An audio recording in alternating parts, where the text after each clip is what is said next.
Emily had planned the evening down to the smallest detail. The balloons were a subtle navy and gold, colors Jason always liked but never admitted. The roast in the oven had been her mother's recipe, slow-cooked with rosemary and garlic. The candles flickered softly on the long oak table. Their small house just outside Portland smelled of cinnamon and smoked wood. Everything was perfect, or so it should have been.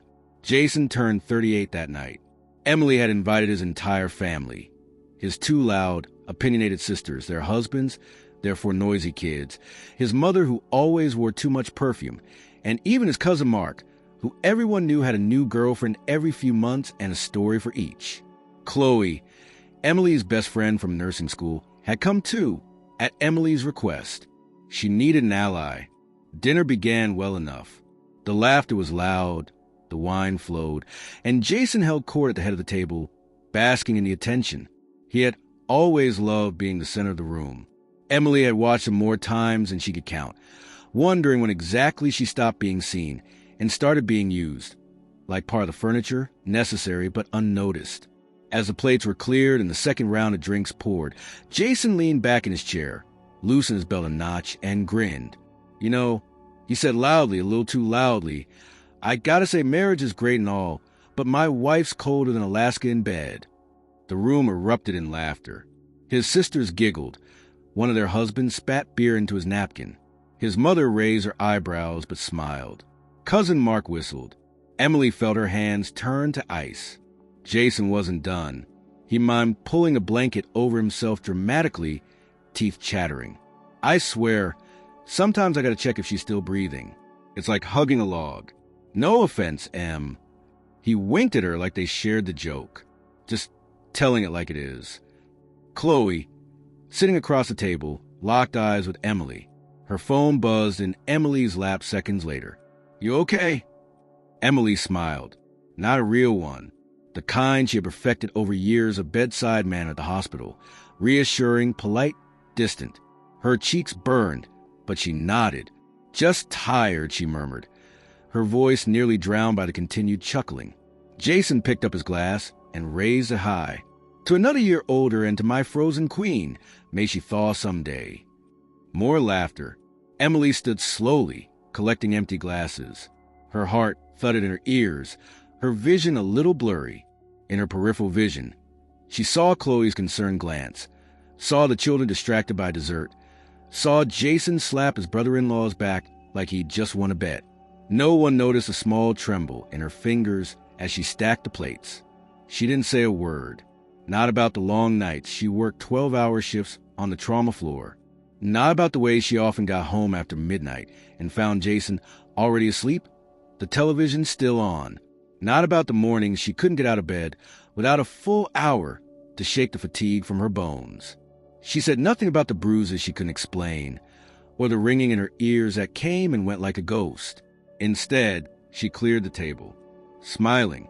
Later, when they sang Happy Birthday, and Jason blew out the candles with exaggerated drama, Emily clapped along with the others.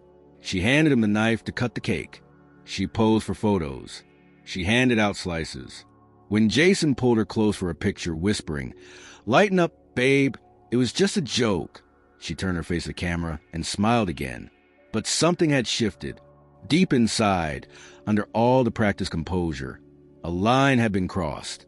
When the guests left, trailing goodbyes and drunken compliments, Chloe hugged her tightly and whispered, "Call me tomorrow." Jason crashed onto the couch, already undoing his shirt buttons. "That was fun, huh?" Everyone loved the joke. "You know I didn't mean anything." Emily locked the door, then leaned against it for a moment, her back to the room. She didn't reply. Upstairs, the bedroom was cold and quiet. She pulled off her shoes and sat on the edge of the bed. The laughter from earlier still echoed in her ears. Not one person had said it was too far. Not even Jason. Especially not Jason. She opened her nightstand drawer and pulled out her journal.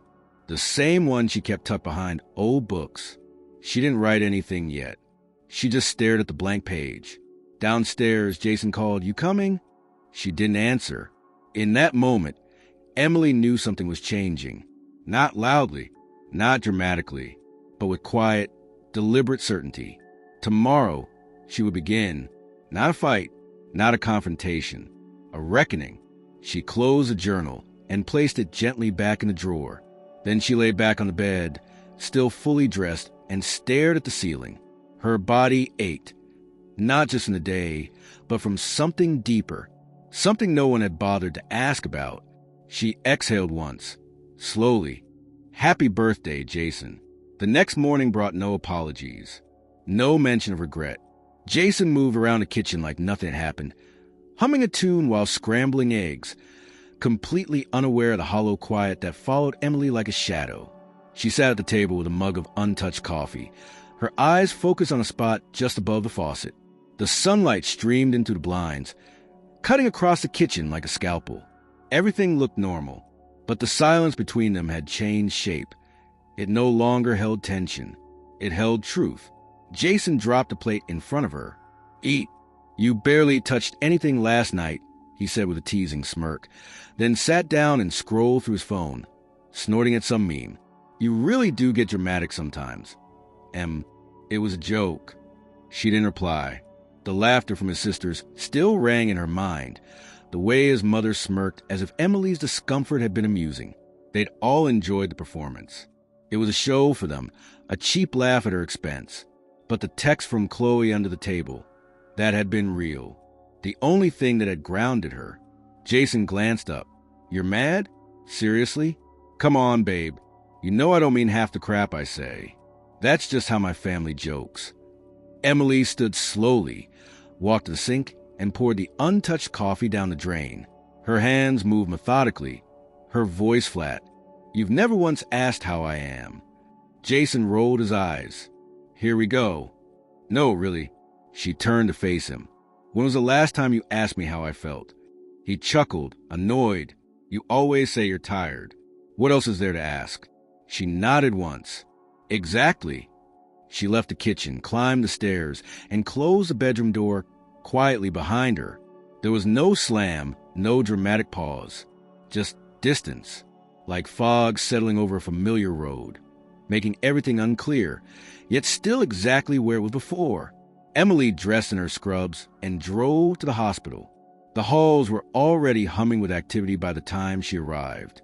Trauma patients from a car accident, a child with a high fever, an elderly woman who needed a translator and held Emily's hand like it was her last anchor. The rhythm of work wrapped around her like armor. She moved from room to room, task to task, holding back the whirlwind inside. During her break, she stepped outside, her phone in hand. Chloe had already texted 3 times. "I can't stop thinking about last night. You don't have to pretend you're okay. Call me when you can. Please."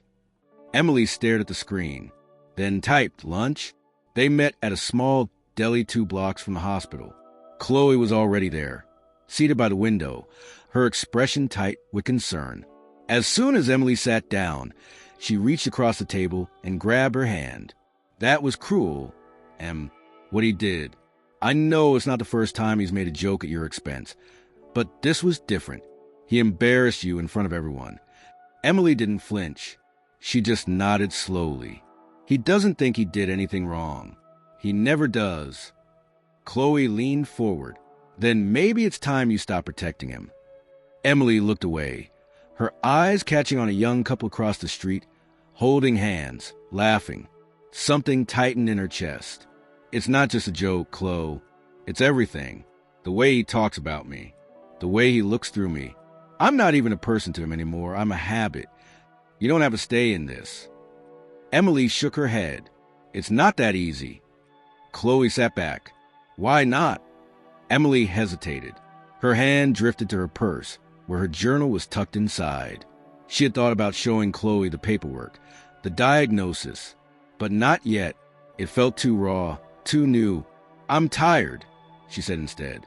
"I know," Chloe replied softly, "but you don't have to be tired alone." When she returned home that evening, Jason was on the couch watching a game. He didn't look up when she walked in. "There's leftovers in the fridge." Emily stood there for a moment, staring at the back of his head. Then she walked past him, up the stairs, and into their bedroom. She closed the door and locked it. Inside the drawer of her nightstand, she retrieved the journal.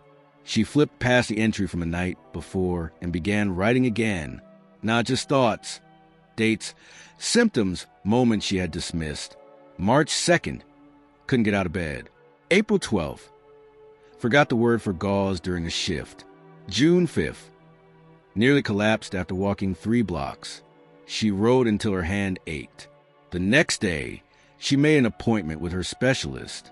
She asked for an updated report, something she could hold, something that would speak when she could not. 2 days later, she received a thick envelope. She placed it in the drawer with the journal and stared at it for a long time. Then she picked up her phone. Chloe, his birthday's next week. I need you to be there. I need you to record it. There was a pause. Then Chloe responded, tell me what to do. That night, as Emily sat in bed reading over the diagnosis for the 10th time, Jason walked in and began undressing without a word. He slid into bed and turned off the lamp on his side. You're still mad? He asked in the dark. She didn't answer. He chuckled softly. You're making a big deal out of nothing. She turned away from him. The silence between them stretched like wire. Tight. Dangerous. Jason shifted, annoyed. You're just being cold now to prove a point. Her voice was low, steady. I'm not proving anything. I just don't have the energy to pretend anymore. He didn't reply. Within minutes, he was snoring lightly. Emily lay awake for hours, staring at the ceiling, not from anger, not even from sadness, but from a clarity that felt heavier than grief. This marriage had become a performance, and next week, the curtain would fall. The Saturday before Jason's birthday, the roads were slick with a light drizzle that seemed to coat Oregon in an eternal gray. Emily sat behind the wheel, her hands at 10 and 2, staring straight ahead as the wipers swept across the windshield with mechanical rhythm.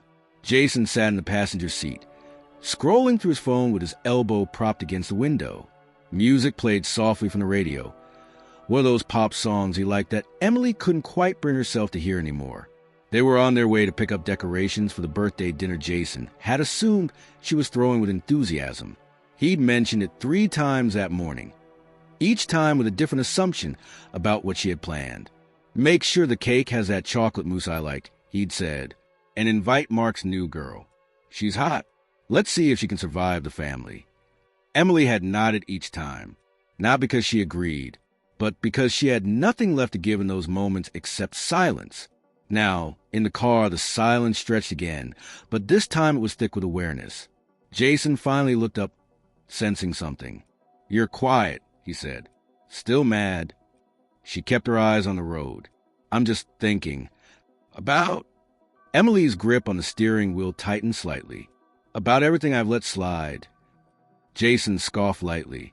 Still going on about that joke? I told you my sisters thought it was hilarious. You're the only one acting like it was some major offense. She didn't respond. You know what? He continued. You've gotten so sensitive lately. Everything's a big deal. I can't even tease you anymore. It's not teasing if it's about something you don't understand, she said quietly. What does that even mean?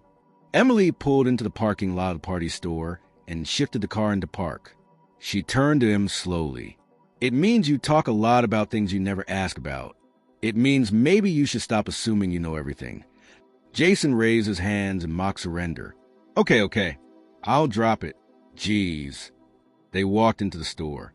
Emily moved through the aisles with purpose, grabbing streamers, napkins, and paper plates in the colors he liked. She chose a simple banner that said, Happy Birthday, and ignored the ones with goofy slogans.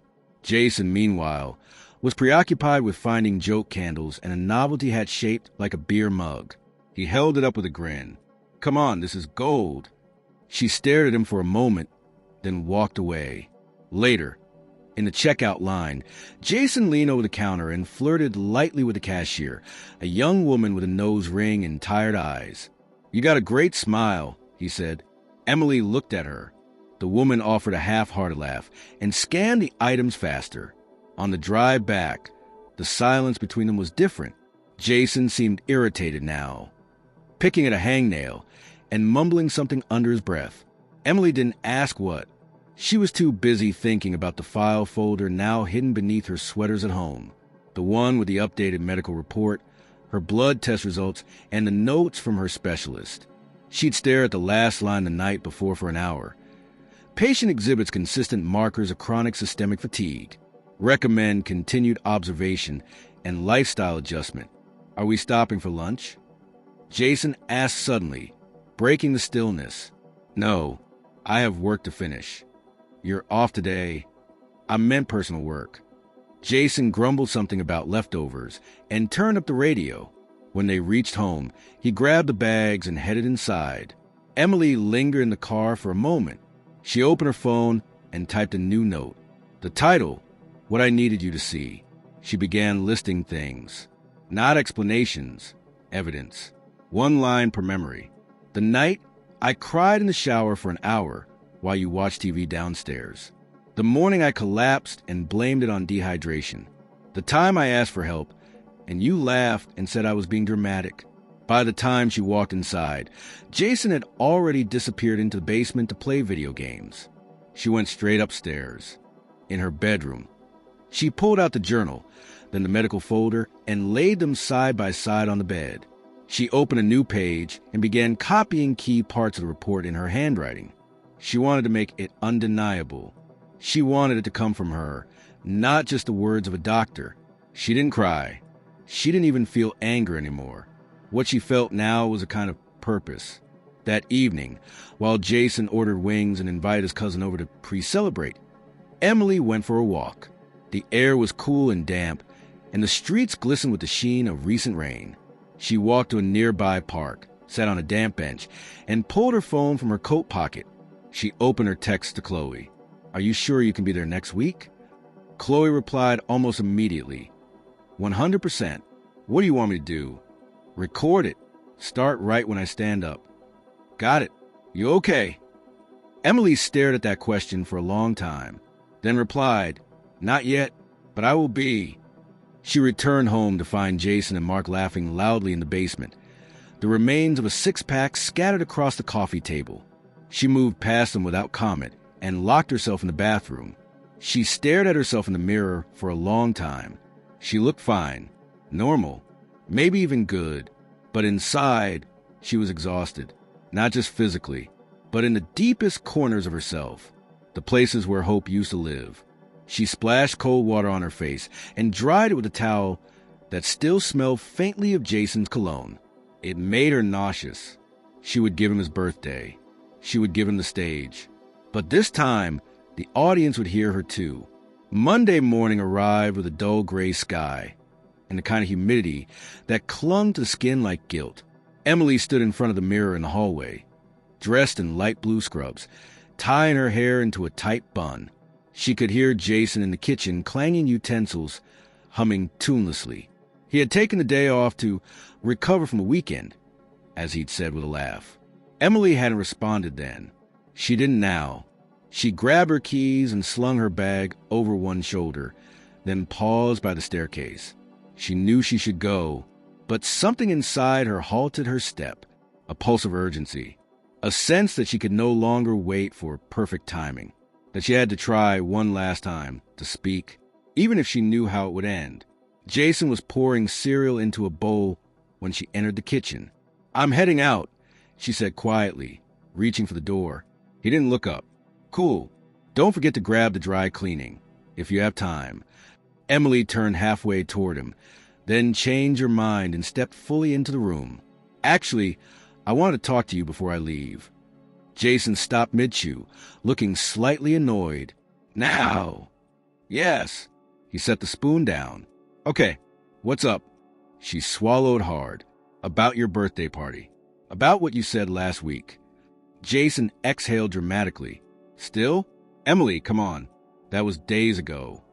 I know, but I haven't had a chance to say anything. You can give me one.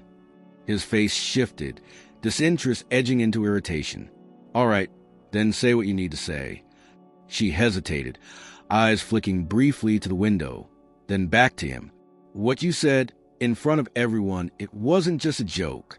It hurt, not because I'm overly sensitive or lacking a sense of humor, but because you turned something deeply personal into a punchline. Jason rolled his eyes. So, what, now I need a permission slip to say anything? I was just trying to lighten the mood. Lighten the mood? She echoed. You embarrassed me in front of your entire family. You made our most private struggle into a game for them to laugh at. His voice rose slightly. Okay, hold on. You act like I got up there and read your diary. I made a joke about how things have been off between us. It's not like it's a secret. But you don't know why it's been off, she said, her voice steady despite the tremble in her hands. You've never asked. You just assumed it was about you, about your needs not being met. Jason stood now, both forgotten. What are you even trying to say, Emily? She took a slow breath. I've been trying to talk to you for weeks. But every time I open my mouth, you dismiss it. You roll your eyes or tell me I'm overreacting. So I stopped trying. He scoffed. Don't turn this around on me. If something's wrong, say it. Don't expect me to read your mind. I did try, she said, more than once. But you made it clear my words didn't matter unless they match your narrative. A silence settled between them. Jason finally broke it, his voice quieter. You're saying you don't feel heard. I'm saying I feel invisible, she replied. I feel like a backdrop in your life. Convenient when needed, invisible when not. Jason ran a hand through his hair. Look, I didn't mean to make you feel that way, all right? I thought we were just joking around like always. Emily gave a hollow smile. You've always thought that. She turned toward the door again, her heart pounding, unsure if she felt relief or sadness. Maybe both. Emily, Jason called after her. She paused but didn't turn. I didn't know you were this upset. I know, she said softly, then walked out. The day at the hospital was relentless. Emily moved through it like someone on autopilot. Every task executed with precision but without presence.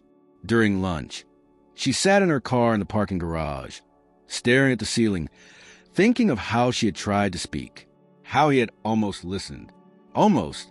That night, after dinner, which they ate in silence, she went to her share home office, shut the door, and opened her laptop. She pulled up a blank document and titled it Unsent Letters. Then she wrote one to Jason. I tried. This morning, I tried again. But you don't hear me. You never have. I've been sick, Jason. Not just tired. Sick. There's something in my body that's draining me like a dying battery. And I didn't tell you because I was waiting for the right moment. Waiting for a day when you would look at me, not through me. That day never came. She saved the document, then copied the text into her journal by hand. There was something important about having it in ink. Something permanent. 3 days before his birthday, she called Chloe.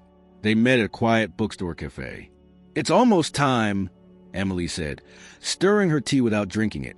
Are you ready? Chloe asked. I don't think that's the right question, Emily replied. It's not about readiness. It's about necessity.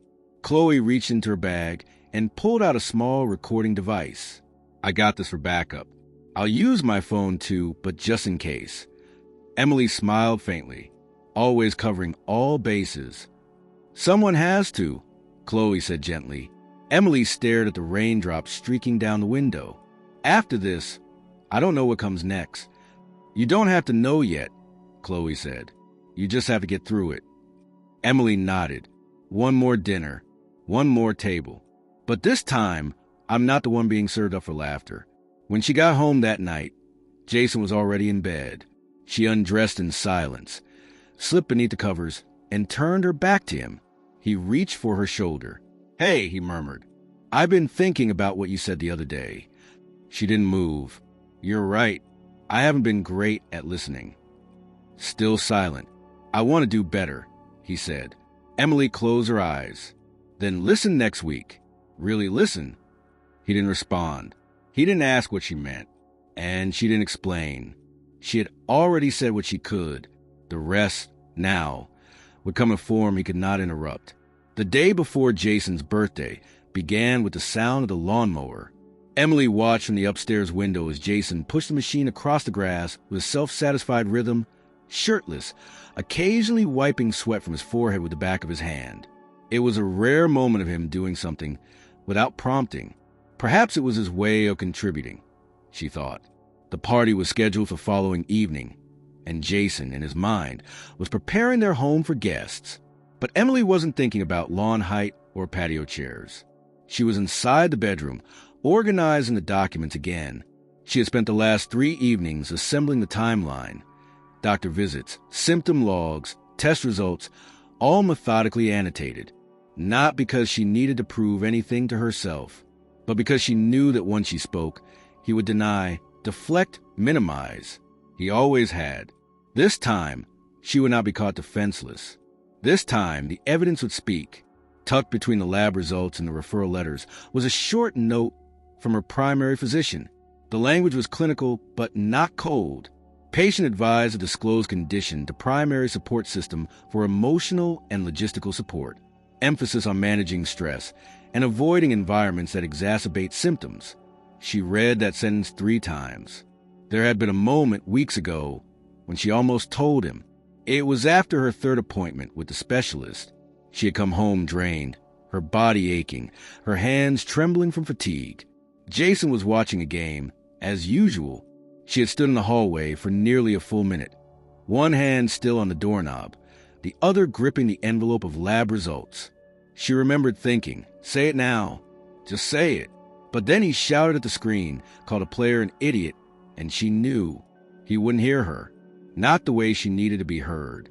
Now, standing in their shared bedroom with everything laid out before her, she saw it all clearly. She hadn't stayed silent because she was afraid of the truth. She had stayed silent because she was afraid of his reaction to it. Downstairs, Jason came back inside, loudly announcing, "Yard looks great. Your guests better appreciate my landscaping skills tomorrow." She didn't reply. He poked his head into the room. "You've been holed up in here for hours. You okay?" She turned from the desk, slowly, just going over some things. He eyed the papers, but didn't step closer. For work. She let the silence answer for her. He shrugged. "Well, don't work too hard. I need your brain sharp for party mode tomorrow."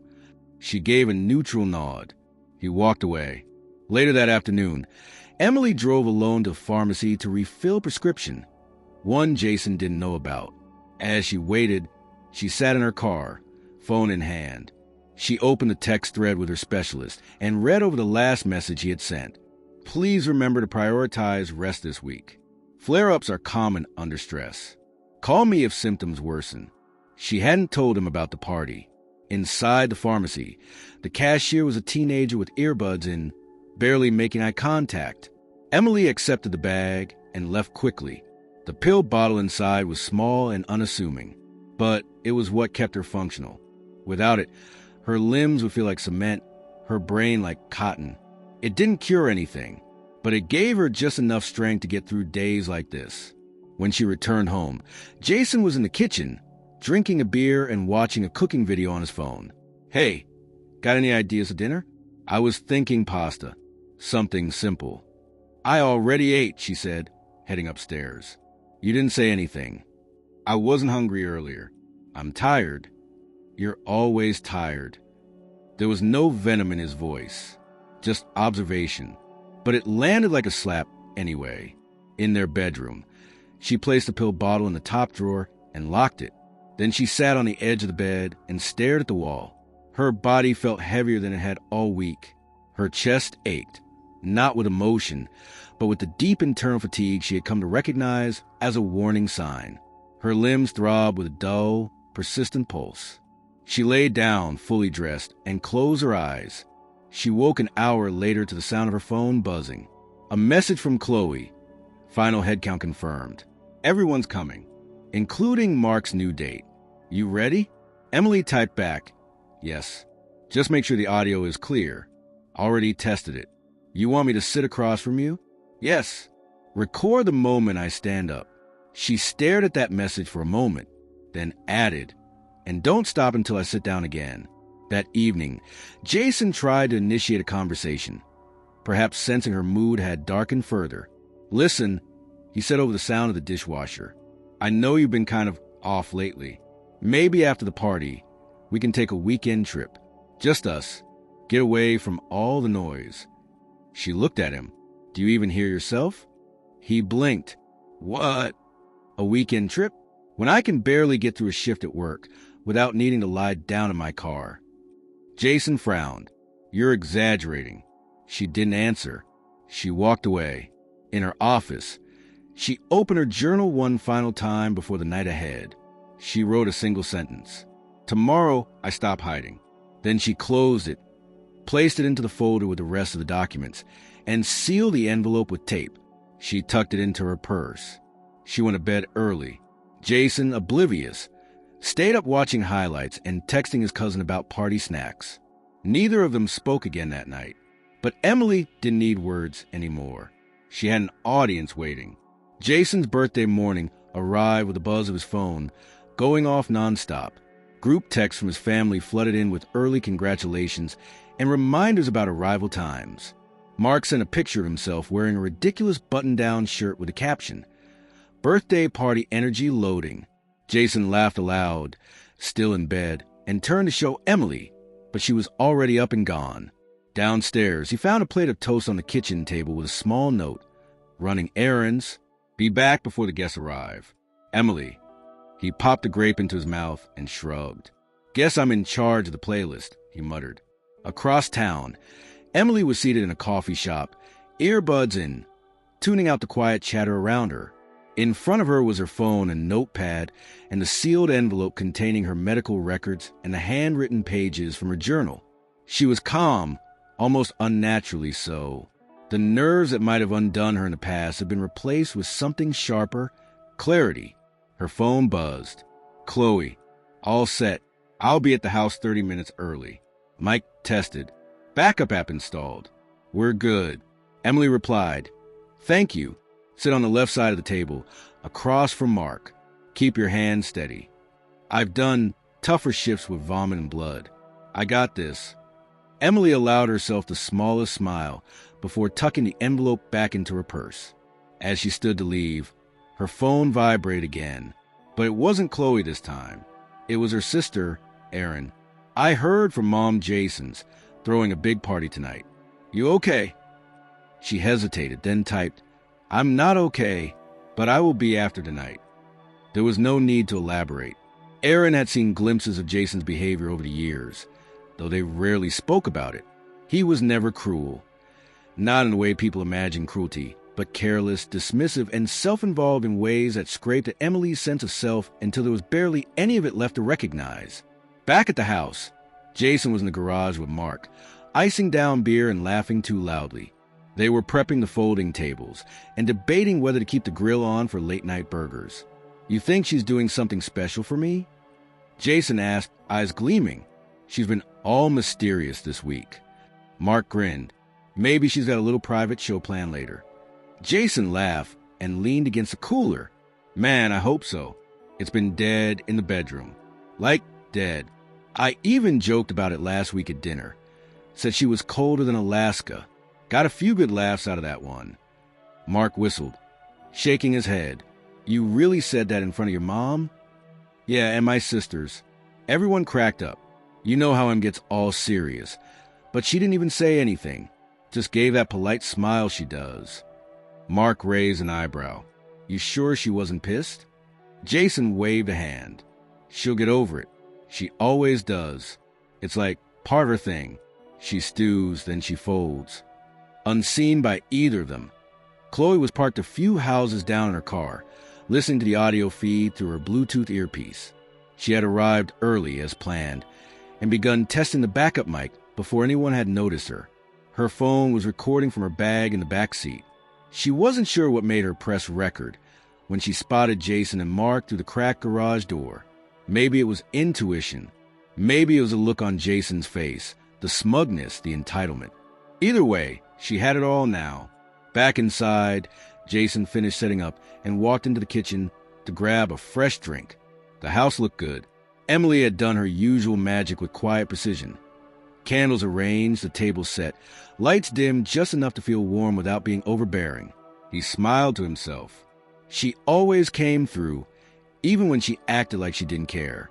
Emily returned half an hour later, carrying a bag from the bakery and another with the birthday card she'd written earlier that morning.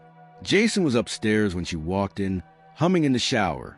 She moved quickly, placing the cake on the table and setting the envelope beside it. She checked her watch. 45 minutes until the first guest. Chloe arrived next. Emily let her in silently. No words were needed. Chloe placed her bag on the dining bench, the camera angled just right through the unzipped side. "You ready?" Chloe asked quietly. Emily nodded. "Don't stop recording." No matter what. Guests began arriving in waves. Jason's sisters, loud and enthusiastic, brought wine and their usual barrage of questions about everyone's careers, relationships, and diets. His mother wore her trademark lavender perfume that filled the entire foyer within minutes. Mark swaggered and laughed with his new girlfriend, Ashley, or maybe Amber, who clung to his side like she was afraid of the crowd. Jason descended the stairs with exaggerated charm, greeting everyone like a man running for office. He hugged his mom, joked with the kids, kissed Emily lightly on the cheek. "You really pulled this off," he said. "You're amazing." She smiled. "Just wait." Dinner passed in a haze of chatter and clinking glasses. Jason told story after story, most of them exaggerated or outright fabricated, and the family ate it up. Emily spoke only when directly addressed, but no one seemed to notice. They never did, not even when she glanced at Chloe once, and Chloe gave the slightest nod to confirm the recording was rolling. Dessert was next. Jason clapped his hands together. "All right, people, time for the good stuff." Emily stood. "Before we cut the cake," she said, "I have something to share." Jason looked pleased. "Oh," a surprise speech. Something like that. She reached for her bag. The room quieted slightly as she pulled out the envelope. Her fingers didn't shake. Her voice didn't crack. But Jason's grin slowly faded as she opened the flap and removed the first page. "Over the past year," she began, "I've been going through something most of you don't know about. Something I've kept hidden, even from Jason. Until now." Jason laughed uneasily. "Wait, what's this?" Emily didn't look at him. "What I'm about to share is not meant to hurt anyone. It's simply the truth, the full truth. Because silence, I've learned, doesn't protect people. It erases them." The room was still. Jason's mother blinked slowly. One of his sisters set down her glass. Emily turned the page. It started with dizziness, then fatigue, then full days when I couldn't get out of bed without help. I went to doctor after doctor, searching for an answer, and I finally got one. Jason sat back, frowning now, arms crossed. Emily looked up. "I have chronic fatigue syndrome, an autoimmune disorder that affects every system in my body. It's why I've pulled away, why I haven't been myself, why I've been cold in bed." No one laughed, not even Jason. She continued.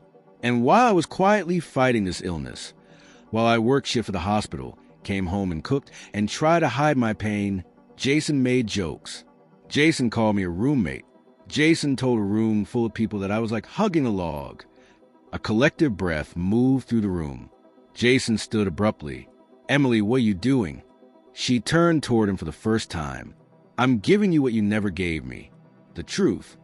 Then she turned back to the stunned faces before her. "There's more, but you should know, everything I've said tonight is recorded, because I didn't want to be interrupted. Not this time." Jason's face turned a shade paler. The silence around the table had weight, and Emily, standing in it, felt lighter than she had in months. The night before the party, Emily had stood in the quiet kitchen long after Jason had gone to bed. The house was still except for the low hum of the refrigerator and the occasional creak from the old pipes above. She had spread her notes across the dining table. Not the kind of notes most people use to plan a party, but the kind that require courage to write.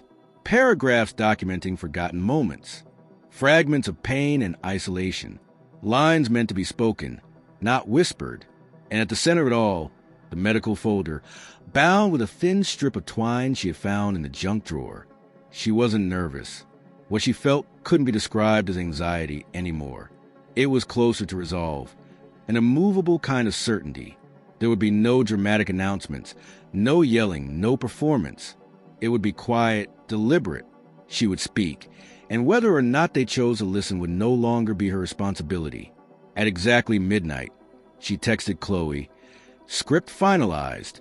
You'll know when to start recording. I'll be standing." Chloe's reply came a few minutes later, "I'll be ready." The next morning, Emily rose early, before the sun, before Jason.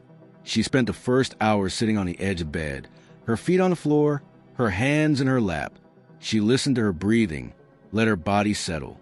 Every joint ached, her head throbbed, and the fatigue clung to her muscles like wet cloth. But none of that mattered today. Today wasn't about survival. It was about confrontation. By 8 o'clock, she had already brewed coffee, set out breakfast, and placed the first stack of plates on the counter. Jason wandered in with his usual half-smile, still rubbing sleep from his eyes. "Wow," he said, taking in the spread. "You're up early. Looks good in here." She nodded without looking at him. "It's your day." He poured coffee into his mug, oblivious. "Thanks for doing all this. Really, I know I've been kind of annoying lately." "You've been something," she said, more to herself than to him. He didn't catch the edge in her voice. He rarely did. As the morning passed, Emily continued preparing. She checked the audio setup, with Chloe once more over the phone. The tiny recording device was already charged and placed discreetly in Chloe's purse, programmed to auto-upload the file to the cloud once stopped. A second device was hidden in a ceramic vase on the shelf nearest the dining table, camouflaged among decorative pine cones. Redundant, yes, but necessary. She didn't want to risk a technical glitch compromising what she had waited so long to say. By early afternoon, guests began texting their estimated times of arrival. Jason's sisters would be there around 5. Mark and his newest girlfriend said they'd show a bit later. His mother was bringing dessert, as if that alone excused the dozens of times she mocked Emily's soft voice or odd silences at family gatherings. It didn't. Nothing would, really. Jason buzzed through the house like a man prepping for a celebration, seemingly unaware of the slow unraveling beneath the surface. He rearranged chairs, checked the music playlist, and opened another bottle of wine by 4 o'clock. Emily watched him from the kitchen doorway as he twirled a corkscrew in his fingers, whistling. He thought this was the beginning of a perfect night. In a way, he was right. It was a beginning, just not in the way he imagined. Around 4:30, Chloe arrived. She wore neutral tones, her expression unreadable, and carried a large tote bag with her equipment inside. Jason greeted her with his usual charismatic grin. "Chloe, you made it early." "Didn't expect that," he said. Chloe smiled politely. "I thought I'd help Emily with the final setup." He chuckled. "Help away. I'll just be here, making sure this party is one for books." As Jason returned to the backyard to check the lights, Emily and Chloe met in the laundry room behind the kitchen. "Is everything in place?" Emily asked, voice low. Chloe nodded. "Audio is live. Backup is green. If anything fails, I've got the mobile app running on loop record. Did you bring your laptop?" "In the car, fully charged." Emily took a breath. "It's going to get uncomfortable. He might try to stop me. I won't let him." They returned to the kitchen just as the first car pulled into the driveway. By 5:15, the house was full. Jason's sisters brought their husbands and their signature too loud laughter. His mother arrived in a thick coat of perfume, an armful of lemon tarts no one had asked for. Mark and his girlfriend showed up last, all perfume and flash. The room was warm with noise, full of casual chaos and half-formed conversations. Emily moved like a hostess, serving, smiling, nodding. But inside, her pulse was steady, almost mechanical. She hadn't forgotten a single line. Every sentence had been rehearsed, every pause planned. When the main course was finished, Jason rose to tap his glass. "All right," he said, clinking his fork against the rim. "Before we get to dessert, I just want to say thanks to everyone for being here tonight. Another year older, a little wiser, and incredibly lucky to be surrounded by people who mean the world to me." The room offered warm applause. He continued, smiling smugly. "And apparently, my wonderful wife has a surprise for me. Right, Em?" She stood. Jason looked pleased. Told you guys she was planning something. Emily stepped forward, drawing an envelope from her purse. She placed it on the table in front of her, then looked at Chloe. Chloe met her gaze and tapped her phone. Then Emily began to speak. Her voice was clear and even, each word striking like a chisel. She did not waver. She did not raise her voice. She did not make eye contact with Jason. This wasn't about him. Not anymore. This was about reclaiming something he had never bothered to notice he had taken. Jason's family fell silent almost immediately. His mother sat stiffly. His sisters exchanged nervous glances. Mark's girlfriend, who barely knew anyone, simply watched. Jason's face changed gradually. First confusion, then discomfort, then disbelief. But still, he said nothing. Emily's timeline unfolded over 7 carefully structured minutes. Doctor's appointments, failed treatments, nights she collapsed in stairwells at work. She described the emotional toll, the isolation, the silent nights spent inches from a man she had once trusted with her life. She read excerpts from her journal, notes never meant to be shared but too important to hide. At the 6-minute mark, she paused, looked up, and finally turned to face Jason. She read the final line. On the day I was diagnosed, you were playing golf. I had texted you to call me when you were done. You replied 6 hours later with a meme. The room didn't move. Jason's mouth opened slightly, but nothing came out. Emily closed the folder. I don't expect apologies. I don't even expect understanding. But I will no longer allow silence to be mistaken for peace. Then she sat down. Chloe never stopped recording. After Emily sat back down, the room held stillness in its teeth.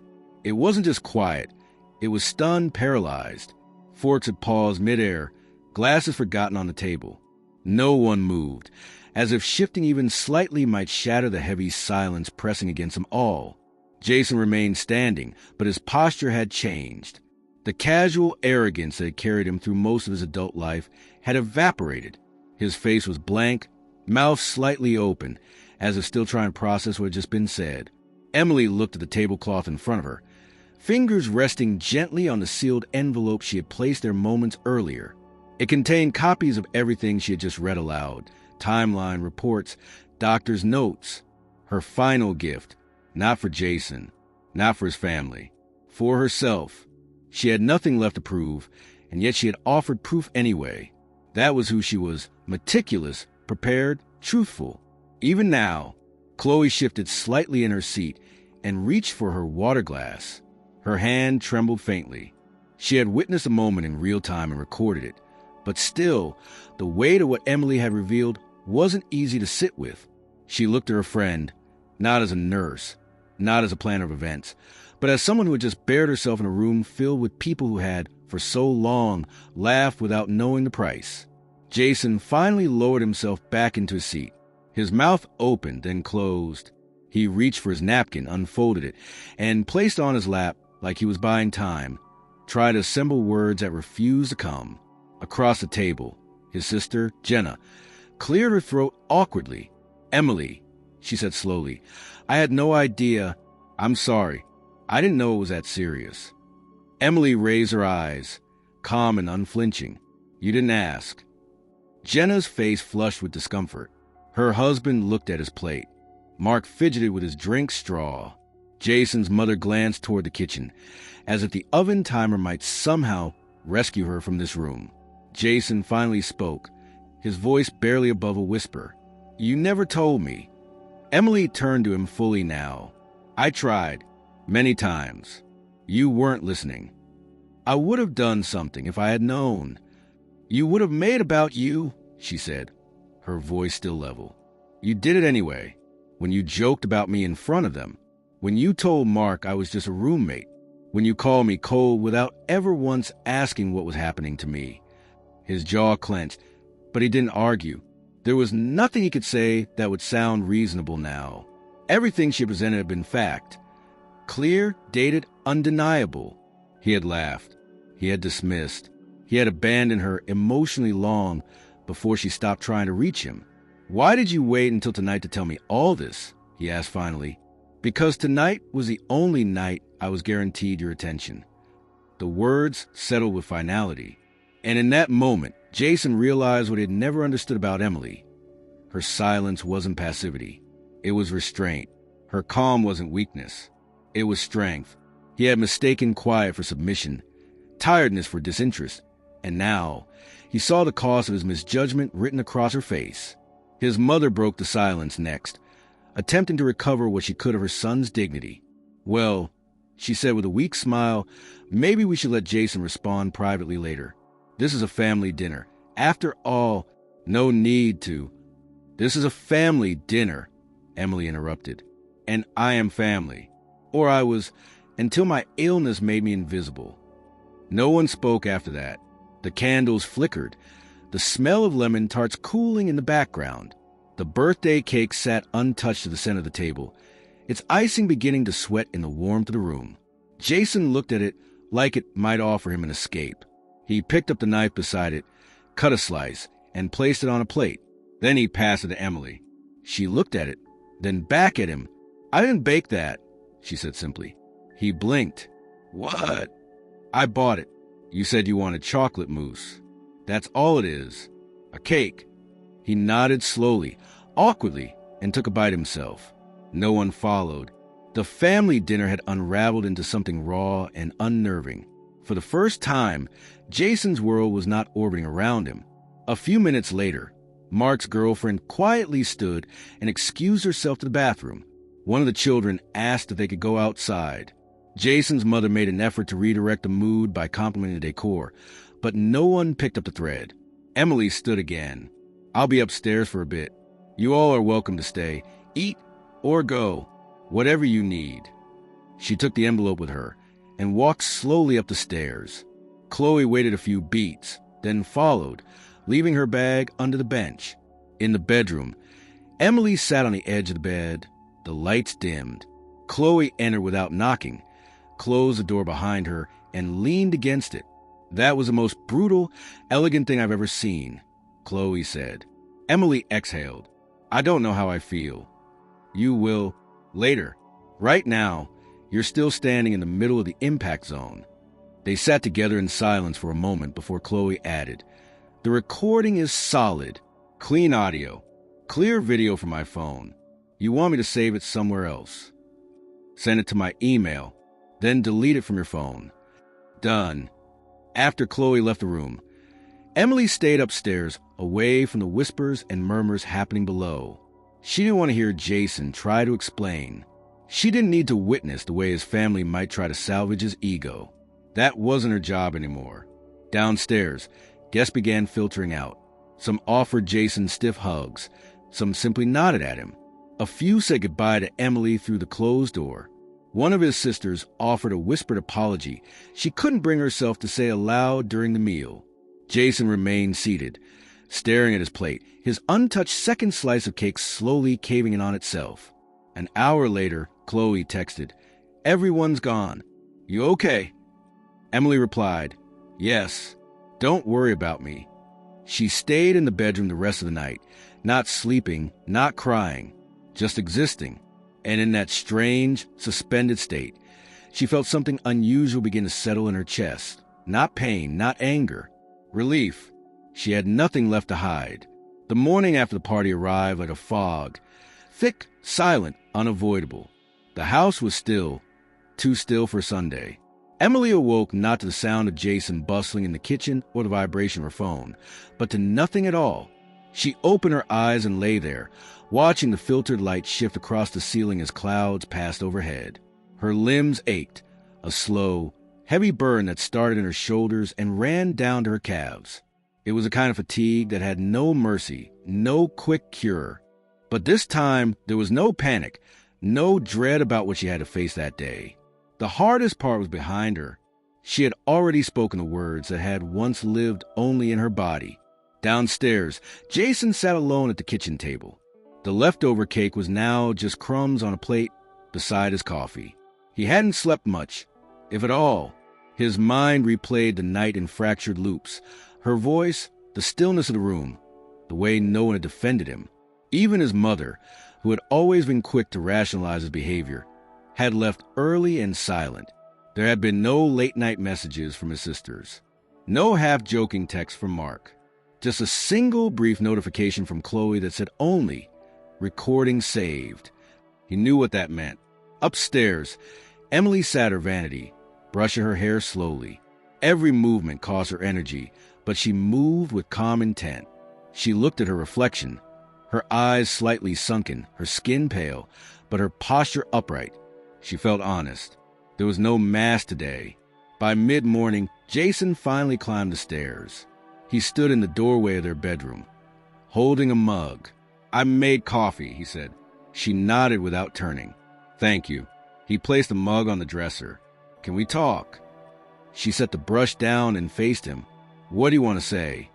He looked tired, older, somehow. "I didn't know. I swear, I didn't know it was that serious." "You didn't ask," she said evenly. "I didn't know I needed to," he said, the words stumbling out. You just kept saying you were tired, that you were stressed from work. And you never wondered why it never changed," she asked. "Why I always seemed worse. You never thought maybe it wasn't just stress. I thought you'd tell me if it was something real." She inhaled through her nose, slow and controlled. "It was always real. You just didn't notice." He sat down on the edge of the bed, elbows on his knees. "That thing you read about the day you got diagnosed, the golf game, I remember that now. I remember texting you that meme. I thought you were just blowing off steam when you didn't reply." Emily's face didn't change. "I waited 6 hours. I had just left the clinic. I sat in my car crying, trying to figure out how to tell you. And when you finally texted me, it was a photo of a guy falling asleep in his spaghetti with a caption me after 5 minutes of watching golf." Jason winced. "I didn't know." "You didn't ask," she repeated. He rubbed his hands over his face. "You made me look like a monster last night." "No," she said. "You made yourself look like what you are. I just stopped covering for you." He stood abruptly, pacing now. "Okay, I screwed up. I get that. But we're married, Emily. You don't destroy someone like that in front of everyone.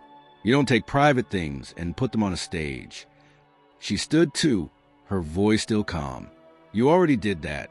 You put me on that stage the night you joked about my body, about my coldness. That wasn't private for you, was it? You didn't ask me if it was okay to share. You just did." He stopped pacing. "That was different." "Why?" she asked. "Because you were the one holding the mic." He stared at her for a long time, then looked away. She stepped closer, but didn't touch him. "Do you remember the night I fainted in the bathroom and told you it was low blood sugar?" He blinked. "Kind of. You said you were fine. I had been dizzy for weeks. My legs were weak. I told you I was tired. You laughed and said, 'You and every other nurse in America.' I thought you were being dramatic. You always think that." He didn't argue. She moved to her dresser, opened the bottom drawer, and pulled out a stack of papers. "Do you remember this?" she asked, handing him a printed email. He glanced at it. "It's a calendar reminder. From me. Sent in April. It was the day of my second specialist appointment. I asked if you could take off work to drive me." He frowned. "I don't remember this. You said you had a client meeting. You didn't cancel. I took a rideshare across town and back. I nearly passed out in the waiting room." He looked down. "I didn't know it was that bad. I stopped telling you after that." Jason sat back down, staring at the paper. "I don't know how we got here." "We didn't get here," she said. "I did. Alone." There was nothing cruel in her voice. No bitterness. Only truth. Later that day, she walked through the house with a small laundry basket and began gathering things. Her extra chargers, her journal, a few books from the bedside table. Jason watched her, but didn't stop her. "Where are you going?" he asked. "For a few days. Maybe more." "To your sister's?"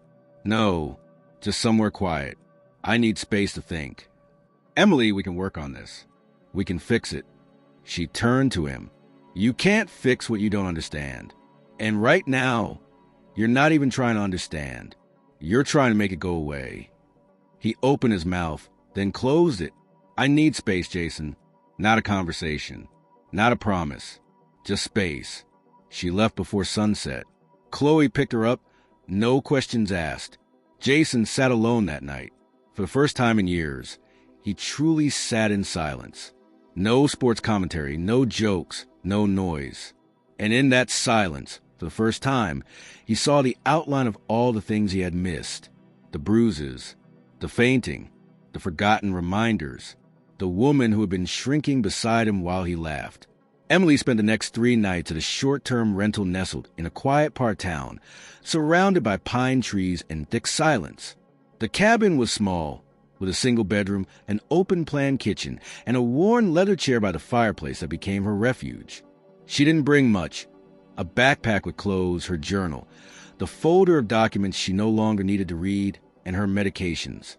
There was no television, no distractions, just the rhythmic ticking of a wall clock and the occasional chirp of birds outside. Her body responded to the stillness with a strange mix of surrender and resistance. She slept for long stretches, waking up with stiffness in every joint but feeling more rested than she had in months. She moved slowly through the day, stretching, making simple meals, writing in short bursts.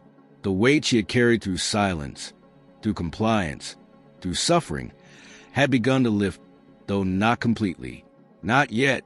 On the second evening, she called her sister Erin. They hadn't spoken much in recent months. Not because of conflict, but because Emily had withdrawn from nearly everyone during the worst of her illness. Erin picked up on the second ring. "Emily?" "Hi," she said softly. "I'm okay." "I heard from Chloe," Erin replied. "She said you left." Emily let out a small breath. "I needed to. For myself. I saw the video." Silence passed between them. "I didn't send it," Emily said. "I know," Erin replied. "Chloe did. I think she wanted me to see what you've been carrying." Emily swallowed.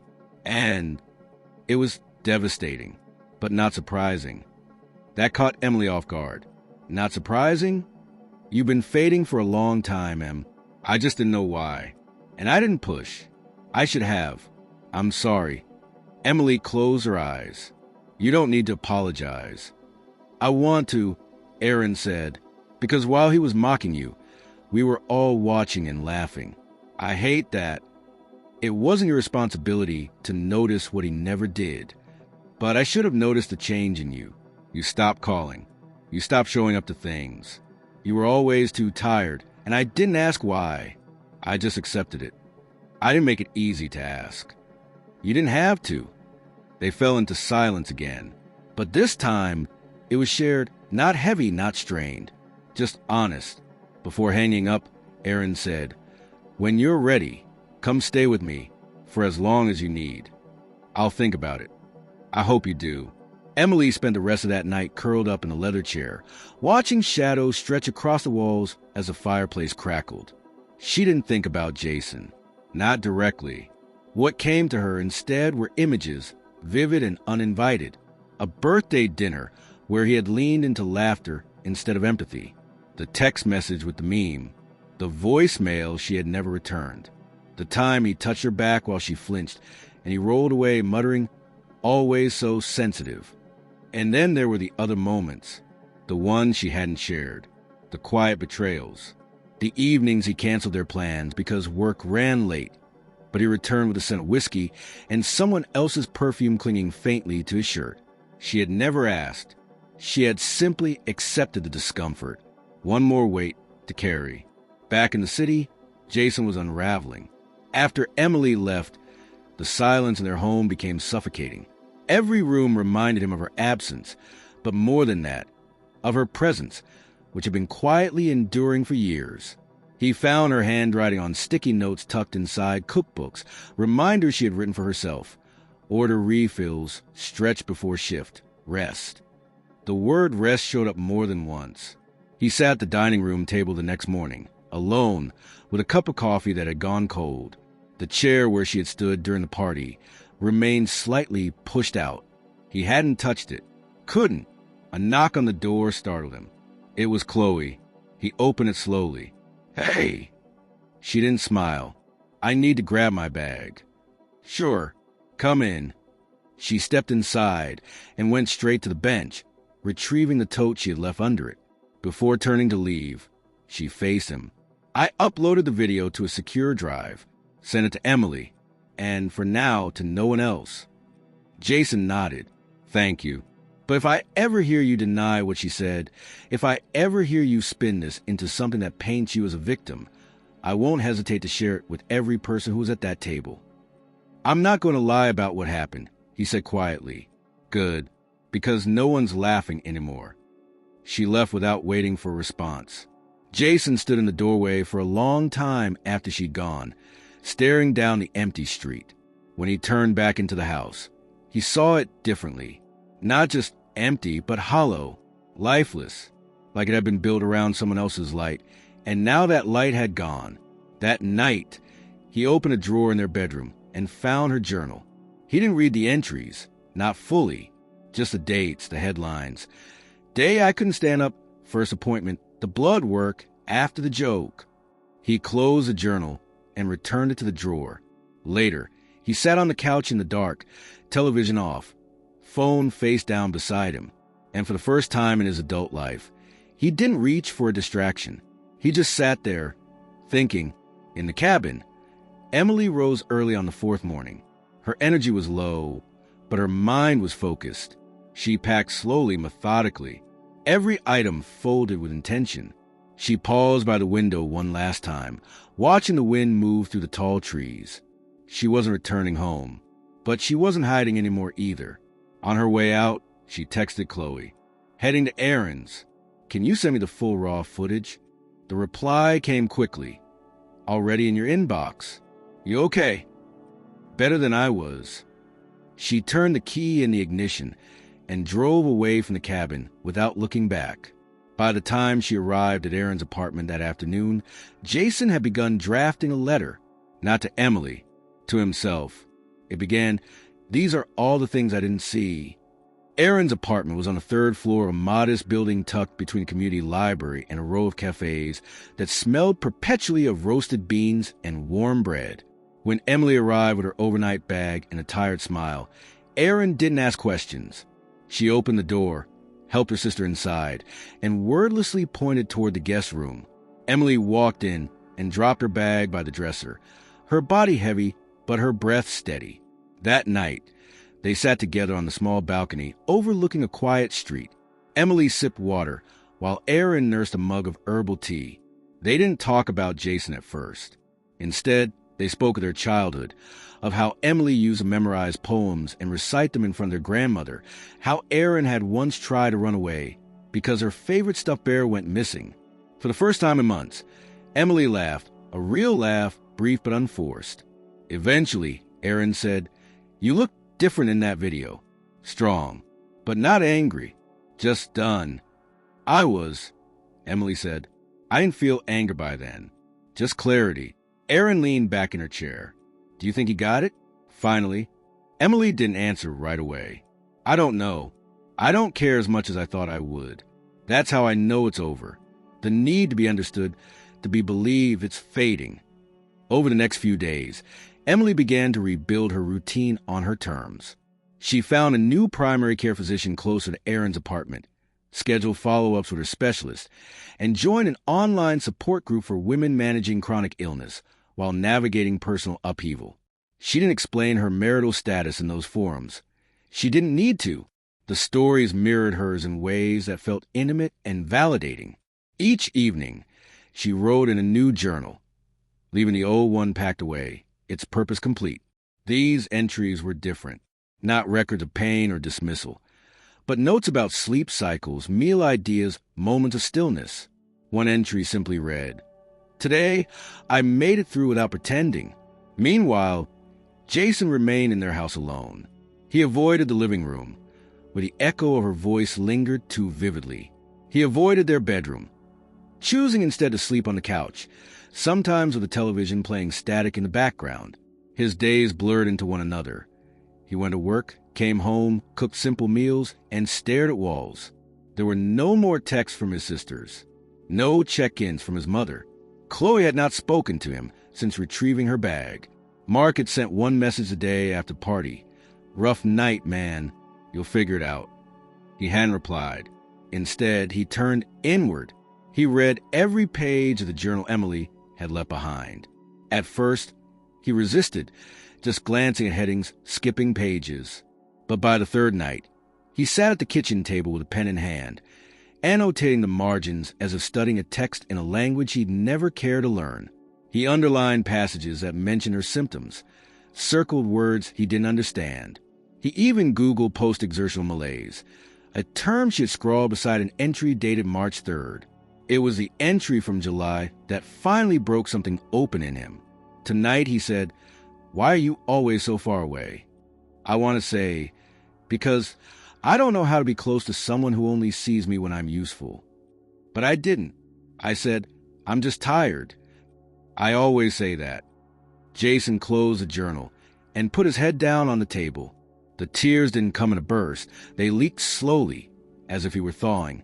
For the first time since the party, he allowed himself to remember not what she had said, but how she had looked while saying it.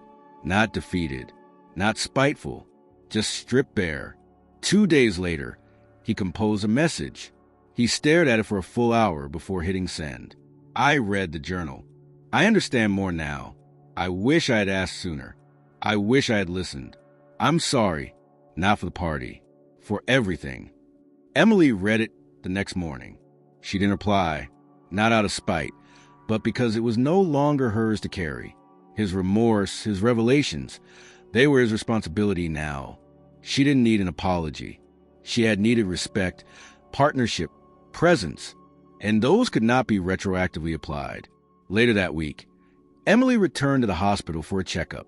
The nurse taking her vitals was new, bright-eyed, gentle. She asked if Emily had any changes in symptoms. Emily described the same fatigue, the cognitive fog, the joint pain, but her tone was different now, measured, not desperate. She had the language for it now. She had reclaimed the narrative. Back at Aaron's apartment, she received an invitation from her old hospital to speak on a panel about invisible illnesses. She considered declining, afraid, perhaps, of stepping into the spotlight again so soon after stepping out of shadows. But she didn't. She accepted. She wrote her speech that night, detailing the disconnect between appearance and reality, the cost of being misunderstood, and the freedom found in finally telling the truth. 3 nights before the panel, she sat with Aaron on the same balcony. The air was cooler now, the breeze steady. Aaron looked at her and said, "You're not the same person you were last month." "I know. I mean it. It's like you're finally visible again, to yourself." Emily nodded. "I spent years waiting to be seen. Now, I realized I had to see myself first." Jason never sent another message. She imagined he might still be writing letters he would never send, watching the footage again, maybe even replaying old conversations in his head. But none of it changed where they stood now. The breaking point had come and gone, and she had not broken. She had revealed. She had endured. The hospital panel was scheduled for a Thursday evening, held in a mid-sized auditorium attached to the university's medical center. Emily arrived an hour early, clutching the notes she had written over the last 2 weeks. The campus buzzed with activity, students and staff moving through the halls with clinical purpose. But inside the auditorium, everything was calm. Rows of chairs, a small podium, a quiet stage. A tech assistant showed her where to stand, tested her mic, and gave her a bottle of water she didn't open. She stood backstage as the seats began to fill. The panel was part of an initiative to highlight patient experiences with conditions often misunderstood or minimized. Invisible illnesses, they called them. Most of the audience consisted of healthcare professionals, medical students, and a few invited guests. Emily scanned the crowd from the shadows and didn't see any familiar faces. That brought her comfort. She wasn't performing for anyone she needed to forgive or impress. When her name was called, she stepped into the light. The stage wasn't large. The microphone stood at the center, adjusted just below her chin. She looked out at the rows of people watching, waiting, notebooks open, pens in hand. She began without fanfare. "I'm a nurse." That's usually the first thing I say about myself in professional settings. But tonight, I'm here not as someone who treats patients, but as someone who became one. The auditorium remained still. No fidgeting, No coughs, just eyes on her, ears open. She spoke of her early symptoms, how she ignored them at first, then began to fear them, how she went from running 12-hour shifts without blinking to struggling to climb a staircase. She spoke of her diagnosis, chronic fatigue syndrome, how it was met with silence, skepticism, and in some cases, outright disbelief. But what hurt most, she said, was not the exhaustion, not the brain fog or the pain. What hurt most was being treated like I was exaggerating, like I was overreacting, even by those closest to me. She didn't name Jason. She didn't need to. The story was structured carefully, intimate but universal, a portrait of how easily someone could disappear while remaining in plain sight. I was in a relationship with someone who thought my quiet was stubbornness, who thought my distance was punishment, who never thought to ask, "Are you okay?" without making it about him. Heads nodded in the audience. Pens paused. A few people shifted in their seats, not with discomfort, but with recognition. I stopped trying to explain, because every time I did, it turned into a debate. I was told to get more sleep, eat better, toughen up. I was told to be grateful it wasn't worse. She paused then, her eyes scanning the faces before her. And then one day, I realized I wasn't waiting for compassion anymore. I was waiting for permission to speak the truth. And once I gave it to myself, everything changed. Her speech ended with no crescendo, no dramatic punctuation, just a quiet certainty of someone who had walked through fire and found herself on the other side, not unscathed, but real. The applause was immediate, loud, sustained, not the obligatory kind, but the kind that carried respect. She stepped off the stage and returned to wings, heart pounding, not with fear, but with something steadier. Completion. After the panel, several people approached her. A young intern asked if he could share her speech with his team. A physician assistant said she'd never realized how much of her patient's silence might be resignation rather than recovery. Another woman in her 60s with a cane and clear eyes touched Emily's arm and said, "Thank you for saying it the way it needed to be said." That night, back at Aaron's, Emily sat alone on the couch with a cup of herbal tea, her shoes off, her shoulders relaxed. Aaron had gone to bed early, offering a soft congratulations and a long hug before retreating. Emily turned her phone face down, letting it rest. No notifications mattered tonight. Jason had not reached out since the last message. She didn't expect him to any more. She hadn't returned to the house, though the thought had crossed her mind more than once. She'd imagined walking through those rooms, not to reclaim them, but to say goodbye properly, to the life she had built there, to the version of herself that had waited too long to be heard. One afternoon, she drove past the house slowly. The yard was trimmed, the curtains drawn. Jason's car was parked in the driveway. She didn't stop. She didn't need to. That version of her story had ended, and it didn't require a dramatic closing scene. Later that week, she met with a therapist for the first time since her diagnosis.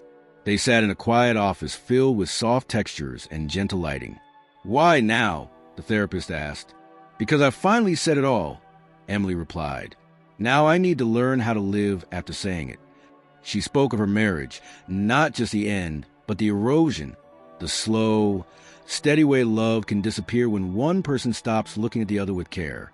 She spoke of her illness, not as a burden, but as a mirror, something that had shown her who was truly standing beside her and who was merely standing nearby. "I used to think silence was noble," she said, "but I see now it's often just survival." The therapist nodded slowly. "And you don't need to survive anymore. You need to live." Emily left the session lighter than she had entered. A few days later, Chloe called. "I got a message from someone in Jason's family, one of the sisters." Emily didn't flinch. "What did she say?" She apologized, said she hadn't realized the extent of everything, said your speech at the panel reached her through someone she works with. Emily didn't respond immediately. "I didn't say anything back yet," Chloe added. "Do you want me to?" "No. Let it be. That's theirs to reckon with now." And it was. Emily had spent years shrinking in quiet rooms. Now, she walked with steady steps through spaces that allowed her voice, her limits, and her truth. Not everyone needed to understand. Only she did. And finally, she did. 6 weeks after the night that silenced Jason's birthday party, Emily stood in the center of a modest one-bedroom apartment on the eastern edge of the city. The walls were bare, the furniture minimal. A gray love seat, a small kitchen table, a mattress still on the floor. A single plant sat on the windowsill, its leaves tilted toward the morning sun. The space smelled faintly of lavender and would cleaner, quiet, simple, and entirely hers. She had signed a lease 3 days earlier, using part of her savings and the modest severance check she had accepted from a hospital after formally requesting a medical leave of absence. It had been a difficult decision, stepping away from a job she once loved, but one that had become too taxing to sustain. Her body needed rest. Her mind needed space. Her future required something new, something unmeasured by productivity. That first morning in the new place, she sat on the floor with a cup of tea and the sunlight on her legs, listening to a playlist of classical piano. She hadn't turned on the news. She hadn't checked her phone. She hadn't made a to-do list. For the first time in years, she let the day arrive without scripting it. Aaron had offered to help her move in, but Emily had declined, not out of pride, but out of purpose. This space was a symbol of autonomy, of survival, of beginning again. She had thanked her sister with a long embrace and a promise to have her over soon. Aaron understood. She always had. Emily spent the afternoon unpacking slowly. She folded each item with care, placing books on the shelves, lining up spice jars and cabinet, hanging a few simple prints she had found at a thrift store. None of it was extravagant, but each item was chosen by her for her. The last box she opened held the journal. Her new one, the old journal, now sealed in a manila envelope and label closed, sat in the back of her closet. She didn't plan to revisit it, not because she wanted to forget, but because the story it contained was no longer ongoing. It had been written, lived, and released. She sat at her desk and opened to a blank page. July, new place, new rhythm. This morning I opened my eyes and didn't brace for the day. I just existed, and it was enough. Later that week, she began attending a local support group in person. It met every Wednesday evening in a community center just 3 blocks from her apartment. The room was filled with people from all walks of life. Teachers, artists, engineers, retirees, each of them managing invisible illnesses with quiet courage. The stories shared were familiar. Misdiagnoses, dismissive partners, employers who pushed too hard or cared too little. But among the stories were also victories, small, honest wins. Getting out of bed on a hard day, finding a doctor who listened, saying no without guilt. On her second visit, Emily spoke. I used to think I had to earn rest, that it was only allowed after enough work, enough giving. But now I know rest is not a reward. It's a requirement, and so is respect. They nodded not out of politeness, but because they knew exactly what she meant. Outside of the meetings, Emily began volunteering twice a week at a literacy center for children. It wasn't physically demanding, and it gave her a sense of connection without depleting her energy. The children responded to her calm demeanor and gentle encouragement. She kept her own health private, but one afternoon, a boy named Liam looked at her and said, "You're like a quiet superhero." She smiled. Quiet superheroes are still superheroes. Meanwhile, Jason stayed silent. There were no calls, no texts, no attempts to repair what had unraveled. Whether that was out of respect or avoidance, she didn't know, and she didn't chase the answer. What mattered was that the noise had stopped. The story had concluded. The audience had dispersed, and she was finally off the stage. She thought of him sometimes, not with longing but with reflection.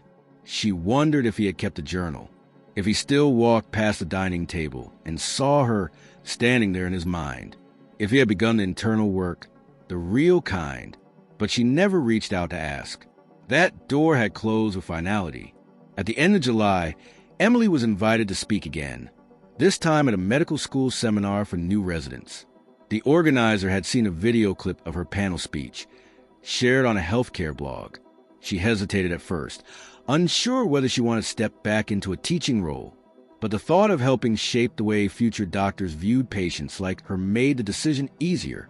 She arrived early, notes in hand, and stood before a room of eager, tired, overworked young professionals. Her voice was steady, her delivery composed. I won't teach you symptoms today.